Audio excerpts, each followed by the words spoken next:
Fahria dari kelas 5 Ekonomi Syariah A dengan NIM 234110201022 akan menjelaskan tentang hasil dari kerja saya. Jadi di sini sudah ada datanya, lies, terus kita cari regression, terus kita ke linear. Dan selanjutnya itu kita masukkan ke bagian pelatihan, dimasukkan ke dependen, lingkungan kerja dimasukkan ke independen, terus prestasi kerja dimasukkan ke dependen, terus klik OK. Nah, terus habis itu di sini sudah tertera jawaban dari hasil outputnya, bisa dilihat. Dan selanjutnya kita ke pencet transform, terus compute variable, terus kita akan membuat target variabelnya itu x1m. Klik saja x1m, terus di bagian numeric expressionnya itu kita masukkan ke pelatihan, kita pindahkan, terus kita kali dengan tanda bintang, terus selanjutnya kita kalikan dengan moderat, terus kita pindahkan lagi, dan akhirnya kita klik OK. Nah, untuk jawabannya itu bukan di hasil output, tapi ada di bagian data SPS-nya. Selanjutnya kita lakukan kedua kalinya, kita ganti target variabelnya itu x2m. Oke, caranya masih sama. Untuk klik yang X2-nya, yaitu lingkungan kerja, kita pindahkan ke numerik, terus selanjutnya dikalikan dengan moderat lagi. Terus habis itu klik OK. Terus hasilnya masih terdapat di bagian SPSS-nya. Untuk selanjutnya, dengan langkah analyze, kita pergi lagi ke regression, terus kita ke linear. Nah, bagian independennya ini kita tambahkan dengan moderat. Kita pindahkan, terus X1M kita pindahkan juga, X2M juga kita pindahkan juga di independen, terus kita klik OK. Nah, untuk hasilnya langsung keluar di hasil output ya teman-teman.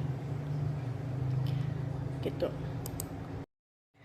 Untuk selanjutnya, kita akan membahas tentang interpretasi dari hasil output yang selesai kita kerjakan tadi.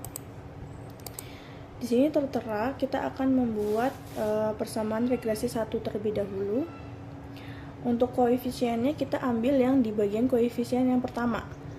Oke. Di sini prestasi kerja sama dengan 2,544 ditambah 0,832 atau pelatihan ditambah 0,065 yaitu lingkungan kerja. Nah, di sini diartikan sebagai yang pertama itu jika pelatihan dan lingkungan kerja bernilai 0, maka prestasi kerja tetap memiliki nilai dasar sebesar 2,544. Dan selanjutnya setiap peningkatan pada variabel pelatihan dan lingkungan kerja akan meningkatkan prestasi kerja. Nah, selanjutnya ada interpretasi parsial atau uji T. Di sini yang pertama ada pengaruh pelatihan terhadap prestasi kerja. Nilai B adalah 0,832, nilai T 13,404. Dan signifikannya itu lebih kecil dari 0,001. Untuk interpretasinya sendiri, yaitu pelatihan berpengaruh positif dan signifikan terhadap prestasi kerja. Artinya, semakin baik atau meningkatnya pelatihan yang diberikan, maka prestasi kerja karyawan juga akan meningkat secara signifikan. Begitu. Untuk selanjutnya, itu ada pengaruh lingkungan kerja terhadap prestasi kerja, yaitu nilai B sama dengan 0,065, nilai T-nya 3,423. Untuk signifikasinya itu lebih kecil dari 0,001. Untuk interpretasinya sendiri, lingkungan kerja juga berpengaruh positif dan signifikan terhadap prestasi kerja. Ini berarti lingkungan kerja yang nyaman, aman, dan mendukung prestasi kerja karyawan. Untuk selanjutnya ada perbandingan kekuatan pengaruh atau standardized beta. Untuk pelatihan itu sebesar 0,764, lingkungan kerja sebesar 0,195. Untuk interpretasinya, pelatihan memiliki pengaruh yang paling dominan terhadap prestasi kerja dibandingkan lingkungan kerja. Dengan kata lain, kontribusi pelatihan terhadap peningkatan prestasi kerja lebih besar daripada lingkungan kerja. Untuk persamaan regresi 2, di sini koefisiennya sudah tertera. Kita ambil dari koefisien hasil output yang terakhir. Gitu. Nah, Untuk interpretasinya, yang pertama ada pelatihan berpengaruh positif dan signifikan terhadap prestasi kerja.